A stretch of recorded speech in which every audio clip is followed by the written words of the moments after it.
En el día de ayer, yo diría que el modo que le estábamos tratando de inspirar a ustedes era un modo empírico. Todo el día se dedicó a revisar datos, hechos, panorámicas. En el caso de la presentación nuestra, les dimos la panorámica con nuestro lente. Cada vez cambiamos la lente para revisar la situación de América Latina. Tuvimos una muy enriquecedora sesión donde todas las asociaciones que habían hecho la tarea de presentar su análisis FODA y sus temas de preocupación nos compartieron un panel bastante interesante, por lo menos desde mi punto de vista. Y después tuvimos también muchos datos, inspirándonos un poco con respecto a cuáles son las oportunidades para generar nuevos negocios y what's hot and what's not, qué está de moda y qué está pasado de moda en materia de equipos financiables. El espíritu que les invito a tener hoy ya sale de ser del empirismo de ayer y hoy los invito a que pasemos al pragmatismo. Y empezamos por un tema que para unos puede ser una mala noticia, para otros puede ser una buena noticia, que fue justamente la descripción de la nueva norma contable. La nueva norma contable indudablemente es un game changer. Definitivamente va a cambiar las reglas del juego y necesariamente tiene que cambiar la forma como nosotros hacemos negocios, como la forma en que nosotros encaramos a los clientes y como hacia el futuro, qué tipo de cosas tenemos que hacer para mantenernos en el mercado. Y aquí la buena noticia es que esto hace tal vez que nosotros por fuerza tengamos que diferenciarnos. Ya definitivamente el negocio del arrendamiento toma una entidad propia, no es una manifestación más de un servicio financiero colgado a una organización bancaria. Desde luego, si los bancos quieren seguir en el negocio, pues van a tener que hacer cambios organizacionales y de cultura de negocios y de estrategia muy grandes. Y obviamente, pues ese es un campo que ayer lo discutíamos, lo pueden ocupar las compañías independientes en la medida en que estén bien capitalizadas, o lo pueden cumplir las compañías cautivas en la medida también en que sus casas matrices y fabricantes les den el apoyo. Pero hay sin duda un cambio importante y lo que queremos al final del día de hoy es que ustedes salgan con optimistas pero preocupados. Porque definitivamente ya no podemos quedarnos quietos, algo tenemos que hacer para cambiar. Y básicamente en estas sesiones que siguen lo que queremos es discutir con ustedes y plantearles algunas ideas, y no solamente algunas ideas, sino casos reales. Por eso hemos invitado a dos muy importantes clientes y amigos. Por un lado, Navistar, representada por José Alfredo Chacón, que José Alfredo es, la verdad, un decano en la figura del leasing en México. No voy a decir cuántos años tiene José Alfredo, ni desde hace cuántos años lo conozco, pero son bastantes, son bastantes. Y José Alfredo, la verdad, ha tenido una trayectoria muy interesante, donde naturalmente ha pasado por las buenas y por las malas, ha manejado muy bien las malas y ha manejado mejor las buenas. Y ahí lo tenemos, por eso es uno de los más importantes funcionarios que tiene Navistar a nivel mundial. Carolina Sabogal, muchos de ustedes conocen a Carolina. Carolina es la Business Development Director, es la persona que mueve y empuja los negocios que hace Cisco Systems Capital en Latinoamérica. Y quienes han tenido el honor, como lo he tenido yo, de trabajar con Carolina, la verdad vemos la inmensa capacidad, sobre todo, de hacer que las cosas sucedan, ¿no?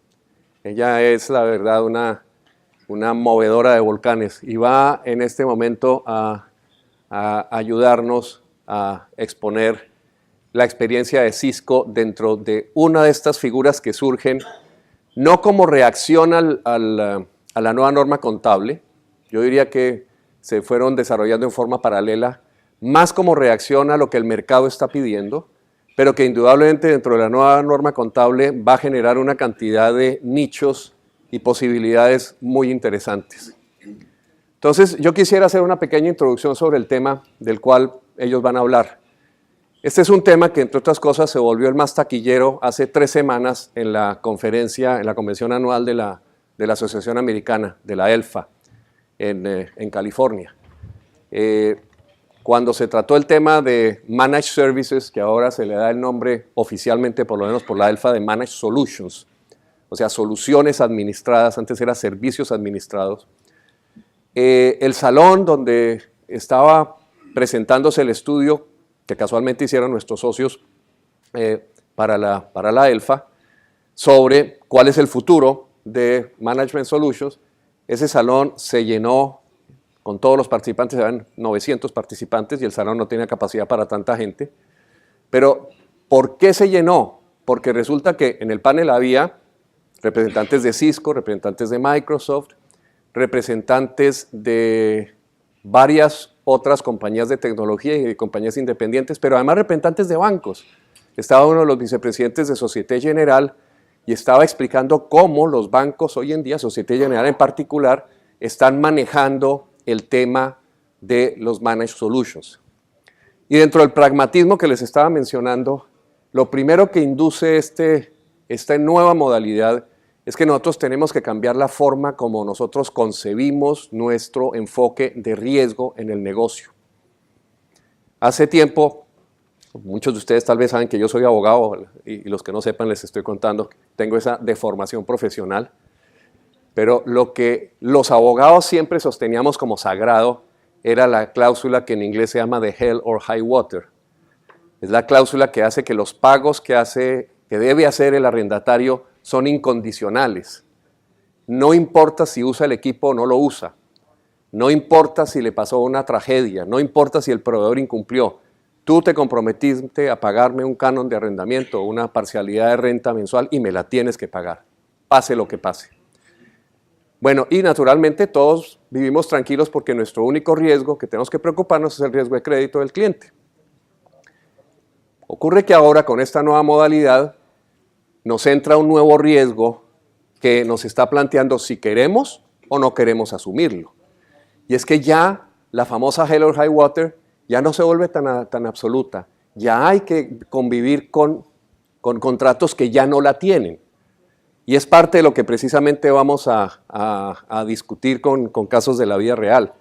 ¿Cómo vamos nosotros entonces a afrontar ese nuevo riesgo que en un momento dado puede válidamente darle el derecho al cliente de no pagarnos? ¿Cómo lo vamos a manejar? Ese es uno de los temas que les invito dentro del pragmatismo a seguir adelante. Entonces es un poco de historia de cómo hemos llegado acá. Llegamos desde lo que llamábamos el net lease, que era justamente el contrato en virtud del cual nosotros le arrendábamos un bien a un cliente y el cliente nos tenía que pagar una canon de arrendamiento calculado financieramente y nuevamente amparado en esa cláusula de hell or high water. Es un pago incondicional. Y esta fue la modalidad más utilizada hasta el año 1980 sin variación alguna. Todo aquel que necesitaba un camión, todo aquel que necesitaba un equipo de tecnología, lo que tenía que hacer simplemente era buscar una compañía de arrendamiento que comprara el equipo, que invirtiera el capital por cuenta de él y ese empresario terminaba utilizando ese equipo a cambio del pago de una renta. Negocio muy simple, muy elemental. Pero empezó el mercado a generar cambios. Hacia el año 80, Xerox empezó a recibir la presión de varios de sus clientes de decir, ¿sabes qué?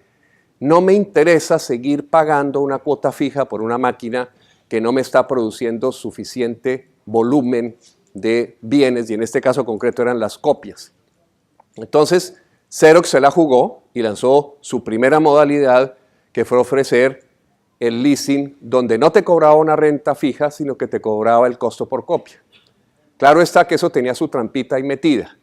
La trampita era que ellos calculaban cuánto debía ser el mínimo que el cliente debería pagar como una cuota básica y naturalmente ese mínimo debía ser equivalente a lo necesario para amortizar el costo del equipo y de ahí en adelante todas las copias que se generaran por encima de ese nivel eran ganancia. De hecho es el mismo sistema que ustedes aplican cuando alquilan un vehículo.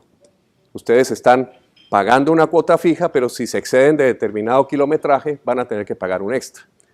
Entonces, esa modalidad empezó un poquito como a generar una mentalidad de cambio y naturalmente le abrió el apetito a los clientes para que los clientes empezaran a pedir costo por copia, costo por uso, costo por megabyte, o sea, ya en función de cómo puedo yo ligar lo que el equipo produce a lo que yo estoy pagando.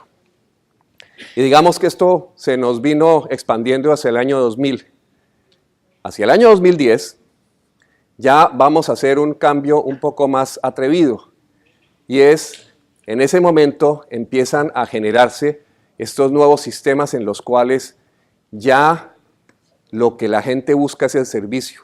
Entonces yo necesito es la copia, yo necesito es la movilidad, no necesito el vehículo. Esto es trasladarme de un lugar a otro. Necesito no la vivienda.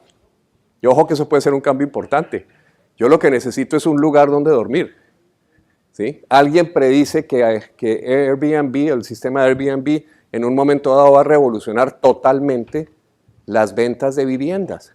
Porque las nuevas generaciones a lo mejor ya no tienen el mismo interés que tenemos nosotros de comprar una casita y mantener esa casita toda la vida. No, que bueno, hoy vivo en Miami, mañana estoy viviendo en Dubái, pasado mañana en París, no tengo nada que me ligue. ¿Cuál es el problema? Y tengo la forma de quedarme a dormir en cualquiera de ellos. ¿Sí? Cargaré algún tipo de equipaje para trasladar las cosas que generalmente uno acumula en su casa, pero ese es un cambio que se puede suceder. De hecho, entonces, este cambio de mentalidad, del cual vamos a hablar un poco hacia adelante, se proyecta en muchas cosas, como por ejemplo, ustedes antes compraban películas. Yo recuerdo que había un almacén en New York que era Tower Records que tenía unas estanterías gigantescas con todas las películas que uno pudiera comprar. Y llenaba uno las maletas de películas, DVDs, etc. Hoy en día uno no compra películas. Uno se suscribe a Netflix y recibe por stream las últimas películas, o Amazon, o el que sea. Yo ya no necesito comprar películas. Entonces, eso que estamos viendo ya a nivel de nuestro consumo, se está empezando a generar también a nivel de la producción de bienes y servicios. ¿Para qué invierto yo en un activo costoso si lo que realmente necesito yo es lo que ese activo me produce? Y eso es precisamente el mundo de los Managed Solutions. Eso es precisamente lo que nos está induciendo a este tema del cual vamos a hablar en este momento. ¿Cómo ha evolucionado entonces el producto en el mercado desde el punto de vista contractual? Hay, digamos, una escala que ustedes pueden ver, donde empieza el primer contrato, que es el que no está bundle, o sea, que no está, digamos, integrado totalmente entre lo que es el componente de pago esencial por el uso del equipo, más los intangibles, más los servicios. Para llegar yo a tener que pagar por el uso de un bien, o no el uso muy bien, sino lo que el bien produce, necesariamente tiene que mezclarse en eso el componente de la combinación entre equipo, software y servicios. Entonces, en la primera parte simplemente nosotros financiábamos, y muchos de ustedes todavía solo financian el hardware. Hay mucha gente que dice, yo no financio software porque el software vale cero. El valor residual del software es cero. No me interesa, me va a generar una pérdida. Esto poco a poco se fue desdibujando y las empresas empezaron a generar mezclas y el bundle leasing. Yo recuerdo que hace unos años tuvimos uno de nuestros foros y Luis Arrieta asistió a ese foro y hablamos de las primeras operaciones de bundle leasing. Y según dice Luis, él salió y se puso a hacer operaciones de bundle leasing y creo que han sido muy exitosas.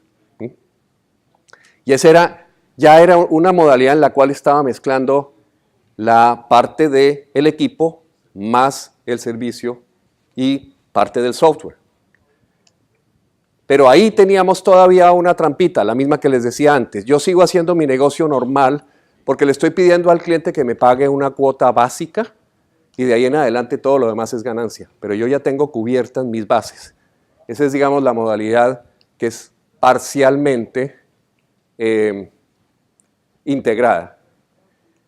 La tercera era un poquito más agresiva, pero en el fondo el cliente veía como si todo fuera un servicio, pero en el fondo, por detrás de eso, el cliente seguía siendo vinculado por esta modalidad de Hell or High Water. Y esa es, digamos, la tercera etapa. Pero ya llegamos a la última, en la cual ya nos estamos soltando del todo a ofrecer los servicios administrados. Entonces, el punto fundamental aquí es, en la primera fase, el contrato es no cancelable y las rentas son incondicionales. En la segunda fase, el contrato sigue siendo no cancelable, las rentas son incondicionales, pero le estamos agregando a eso el valor de los servicios.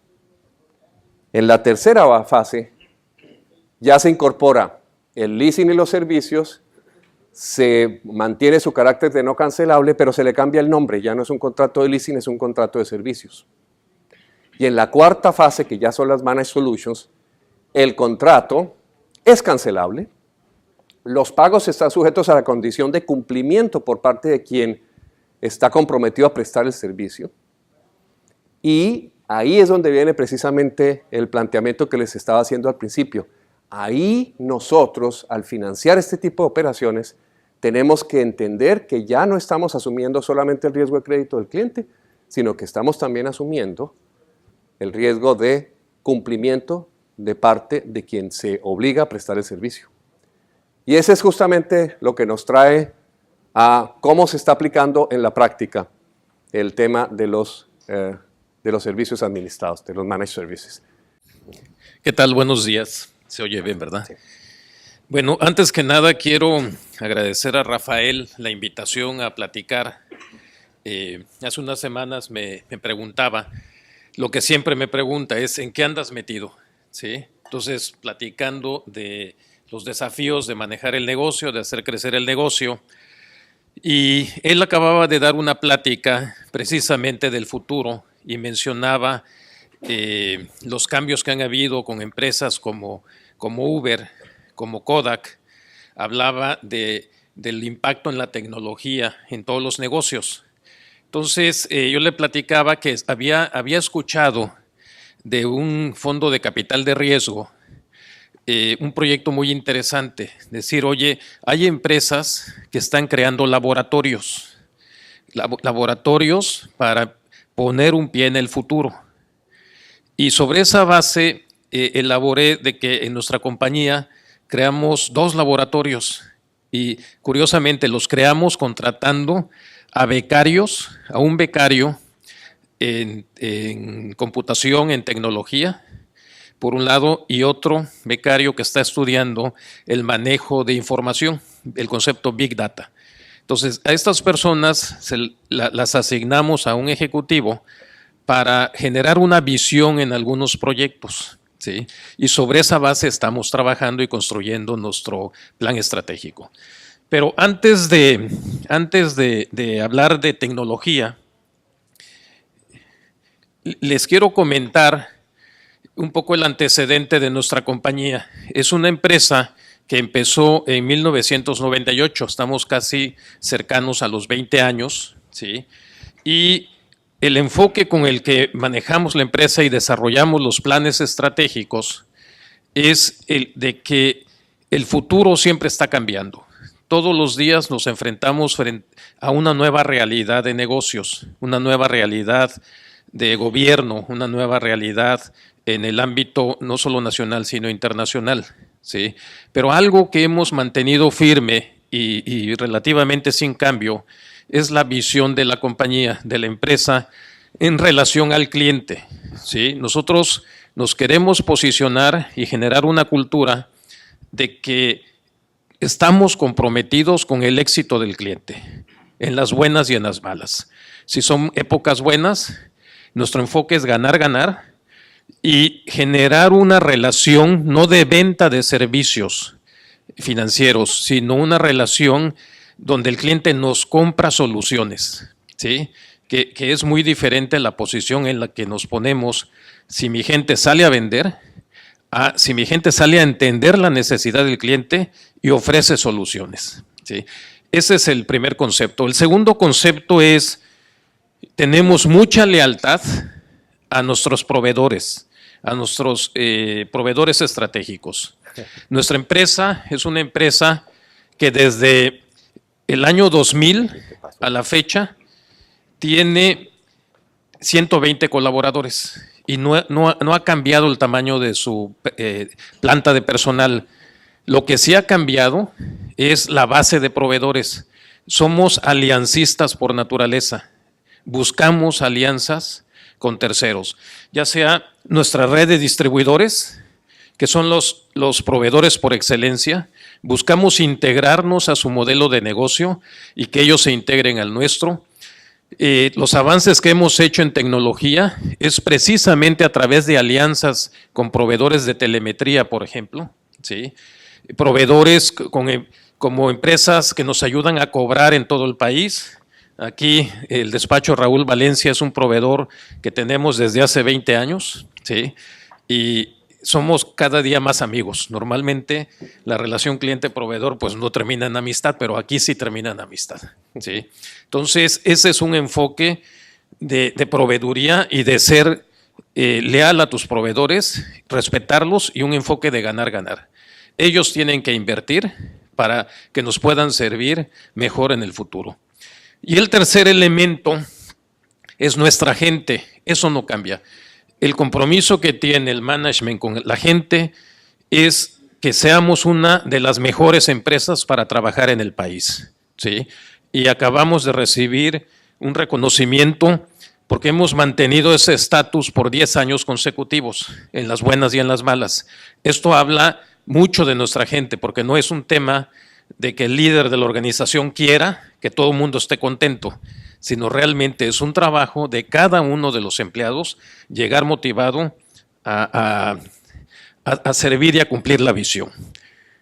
Lo que cambia, decíamos, hay cosas que no cambian, hay cosas que sí cambian. Nosotros podemos aquí identificar, o estoy identificando, 4 etapas en el desarrollo de nuestra compañía. La primera de ellas son los primeros 10 años, cuando empezó la operación de Navistar Financial en México, ¿sí? Fue una luna de miel, fue crecimiento. Si ustedes recuerdan, y si no lo recuerdan, quiero que sepan que es una de las etapas de expansión económica más largas que ha tenido la humanidad, ¿sí? El mundo creció. En esta etapa, pues habría que haber hecho algo muy mal para que no te fuera bien, ¿sí? Fueron 10 años de crecimiento económico. Y justo estábamos celebrando nuestro 10º aniversario en un salón en la Ciudad de México, en el Four Seasons. Invitamos a nuestros proveedores, a nuestros clientes y a nuestro personal. Cerramos esa celebración y al segundo o tercer mes viene la crisis financiera, ¿sí? Entonces, de la risa nos fuimos al llanto. Y bueno, tuvimos que echar a andar un plan de contingencia, le llamamos un plan de choque, con objetivos muy claros, que era generar liquidez y disminuir el balance de nuestra compañía. Afortunadamente este plan funcionó bien y eso nos dio la pauta para la siguiente etapa, que es la etapa de diversificación de riesgos y de darle más servicios a la clientela, ¿sí? Ahorita vamos a hablar de ella. Y la nueva etapa, que todavía no empieza, pero ya la tenemos proyectada con 2 o 3 proyectos de tecnología, es la que ahí está en cuarto lugar, que le llamamos Transformando el Futuro. Ahora, en esa etapa de post-crisis, ¿cuál fue el enfoque? El enfoque que teníamos fue satisfacer necesidades de la clientela. Nos pusimos a reflexionar y decíamos, oye, ¿qué ofrecemos? Leasing, financiamiento, ¿qué le ofrecemos al cliente? La conclusión es, nosotros vamos a ofrecer lo que el cliente necesite, no lo que queramos ofrecer. Necesitamos abrir el portafolio para que el cliente escoja lo que más le convenga, ¿sí? Teníamos hasta ese momento una empresa de leasing manejada por financieros, que no funcionó porque todo nos daba miedo. Oye, ¿qué pasa si nos regresan el camión? ¿Qué pasa si el camión no viene en las condiciones? Nos daba miedo, ¿sí? Entonces, nuestro leasing era más bien un leasing financiero. Decidimos transformar esa mentalidad, invertimos en capital humano, identificamos quienes conocían de leasing en el mercado mexicano en camiones y los invitamos a trabajar para nosotros. Otra área que también es fundamental es el aseguramiento del equipo, ¿sí? Todos tenemos un área que supervisa que el equipo arrendado o el equipo dado como colateral en créditos tenga seguros. Lo que quisimos hacer en ese momento es decir, en vez de contratar a un broker externo, vamos a convertirnos en broker. Invertimos en capital humano. Constituir un broker en México no es caro, ¿sí? O sea, cuesta 50,000 pesos y a como está el tipo de cambio, pues es prácticamente nada lo que tienes que invertir, ¿sí? Claro, tienes que cubrir una normativa con la Comisión de Seguros y Fianzas. Entonces, invitamos a capital humano, a un equipo profesional para el manejo de nuestro agente de seguros. En tercer lugar, también desarrollamos una alianza para apoyar, o sea, para generar nuevos productos para nuestro propio grupo. Hablamos con Bancomext, que es el Banco de Exportaciones de México, y creamos un programa de financiar exportaciones de la planta de camiones que tenemos en México. Entonces, eso también fue un paso adelante en la diversificación de riesgo. Y algo muy importante, que lo dejé al final, pero creo que esta es la inversión del futuro y es donde, si ustedes me pidieran un punto de vista de cómo empiezo a crecer mi negocio, es desarrollar su centro de administración de activos. Nosotros le llamamos el Asset Management Center, ¿sí? Normalmente la administración de los activos en los bancos o en algunas financieras o en algunas empresas de leasing es un área del back office que apoya a ver los activos, a administrarlos y a venderlos. En nuestro caso es un centro de generación de utilidades. O sea, del back office lo pusimos en el front office y lo que estamos haciendo es generar ingresos, no solo con los vehículos que son nuestros en leasing, sino los reposeídos, sino también ayudarle a la red de distribuidores a la comercialización de equipo seminuevo, ¿sí? Si hay un cliente que quiere vender, por una comisión le ayudamos y le colocamos los vehículos, los vendemos, ¿sí? Entonces, creo que el Asset Management Center es una de las áreas que nosotros pensamos desarrollar y es donde estamos metiendo más inversión. Ahora, el segundo camino, ya dijimos que el primero fue invertir en capital humano, porque prácticamente todo esto que está ahí mencionado no requirió inversión en capital financiero. Eran áreas que teníamos en la compañía, solamente les dimos un enfoque diferente y el plan estratégico de cada área cambió, ¿sí? En alianzas también tuvimos un enfoque con proveedores, digamos, en banca de desarrollo, que es Nacional Financiera y Bancomext. Ahí ellos habían sido financiadores o fondeadores de nuestra operación. El enfoque nuevo que trajimos con ellos es, vamos trabajando en programas regionales y sectoriales.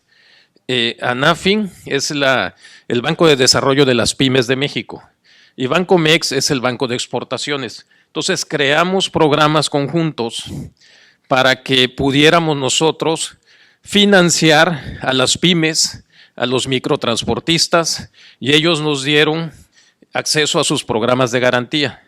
Por ejemplo, tenemos un programa muy exitoso para el microtransportista donde no solo recibimos el financiamiento de NAFIN, sino también una garantía contra pérdidas del 80%, aunque ustedes no lo crean. Si algo nos sale mal, el gobierno nos ayuda reembolsando el 80% de las pérdidas, ¿sí? Entonces, cambiamos una relación de banco fondeador a una de socio buscando programas sectoriales. Por otro lado, también creamos un área de sindicaciones. ¿Esto qué significa? En ocasiones hay clientes que nos piden una renta muy baja que no podemos ofrecer. Normalmente perdíamos a esos clientes, ¿sí? Los perdíamos. Lo que hicimos fue crear una unidad de sindicaciones y le decimos a todo el mercado, ven conmigo y si yo no te puedo dar el servicio, te consigo quien te lo dé. ¿Sí? Y esta alianza la tenemos con empresas como Unifin, Actimber, en su momento lo tuvimos con G Capital, TIP y con BBVA. ¿Sí? Viene el expediente del cliente, lo analizamos, hacemos una cotización, muchas veces nos quedamos con el riesgo y si el cliente me dice, oye, no me conviene, salimos a buscar quién puede ofrecer un financiamiento más competitivo. Y finalmente hicimos una alianza con tecnología, con proveedores de tecnología, ¿sí? Le llamamos el vehículo inteligente. Y son 3 proveedores. Uno es OnCommand, que tiene tecnología, le llamamos telemetría avanzada. LowJack, que es tecnología para la prevención de robos y más que prevención, recuperación de vehículos. Y la tercera es Encontrack, que es la tecnología que utiliza la compañía de seguros más importante en aseguramiento de camiones en el país. Todas estas tecnologías o los hardwares están instalados en los camiones, ¿sí? Y lo que hicimos nosotros fue instalar toda la tecnología, la telemetría en los vehículos sin cargo al cliente. O sea, están metidos en los vehículos y un año entero no cobramos y al mes 13 solo cobramos la cuota que nos cobran las compañías celulares para la transmisión de datos. Ahora, esta estrategia a dónde nos ha llevado, y no los voy a cansar con tantas cifras, pero esta estrategia nos ha llevado que tanto activos, pasivos y capital de nuestro negocio en este periodo se hayan más que duplicado, ¿sí? Pero la utilidad se triplicó. O sea, tenemos más utilidad en 3 tantos comparado al 2011 y el tamaño de nuestra empresa es el doble o más del doble. Y ahí hay unos datos de eficiencia. Decía, 120 personas trabajamos en la compañía, los activos han crecido, en consecuencia la eficiencia ha aumentado, ¿sí? Que sabemos que uno de los retos que tenemos todos es bajar los costos de intermediación, ¿sí? Si logramos bajar esos costos, aseguramos nuestra permanencia en el mercado, ¿sí? Porque pues, los clientes no te van a comprar servicios si eres caro, ¿sí? Tienes que ser competitivo. Y otro elemento importante es cómo diversificamos los ingresos del leasing operativo, que significaba el 6,5% de los ingresos, al día de hoy representa casi el 16%. En los seguros hay una competencia feroz, ahí estamos en 8%, antes era el 11%. En negocios que no existían como financiamiento de exportaciones, del 0%, porque no existía, al 3,3%, y la unidad de manejo de activos empieza a trabajar, pero ya genera cerca del 2% de los ingresos de la compañía, ¿sí? Y el negocio tradicional, que solo era el crédito, ha disminuido del 82% al 71%.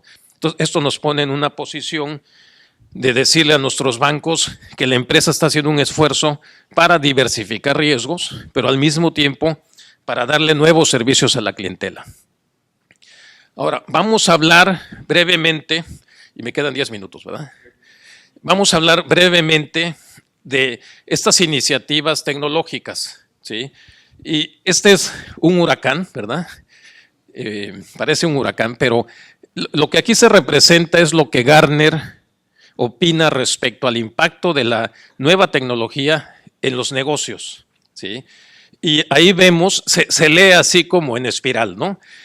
El principal impacto de la tecnología digital es precisamente sobre la industria de la tecnología. Ese es el principal impacto, ¿sí?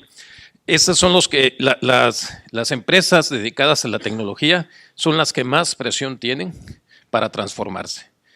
Nosotros estamos como servicios financieros en 4º lugar, es decir, la tecnología nos está impactando todos los días, ¿sí? Y tenemos que abrazarla y entender cómo empezar, que no siempre es fácil entender, ¿sí? Ahora, ¿cuál es el efecto de la tecnología en la industria financiera? es básicamente sobre el usuario, la experiencia del usuario. El usuario quiere tener el control, ¿sí? Ya no es suficiente que tengas un call center para que ayudes a tu cliente cuando el cliente te habla, o que seas proactivo y que tu call center les hable para recordarles cuando hay que pagar o darles una asesoría. No es suficiente tener en tu página de internet tus servicios para que el cliente entre. Lo que el cliente quiere es otra cosa. Lo que el cliente quiere es consultar lo que le interesa a la hora que a él le interesa y donde él esté, que esa es la parte de movilidad. El otro tema es democratización. Simplificar los procesos y ponerlos al alcance del cliente hace que más gente esté contigo, ¿sí? Si tú abres la puerta de entrada, más clientes van a estar contigo, ¿sí? Ahorita vamos a ver con el concepto de autobús inteligente. Nos compran 5 vehículos, una empresa que tiene 100, ve la ventaja de la tecnología y la primera pregunta es, oye, ¿le puedes instalar lo mismo a los otros 95? La respuesta, sí puedo, te va a salir muy caro. ¿Por qué no piensas en hacer un pedido para reemplazar tus camiones antiguos? Porque es gratis. ¿Sí me explico? Entonces, ese es el tipo de vínculo que queremos generar con los clientes, que es una relación de largo plazo. Y esos clientes que no te compraban, ahora te van a comprar. Y el reto de lo que seguramente se va a hablar en un rato es los nuevos modelos de negocio que surgen a partir de la tecnología. Que esos retos pues, son desconocidos, ¿verdad? Tenemos ejemplos, ya decíamos, de Uber o de Netflix o de Amazon. Hay ejemplos de lo que puede pasar, pero sobre las industrias todavía no sabemos cómo se va a materializar. Lo importante es que cada uno de nosotros demos el primer paso para estar en ese mundo de cambio.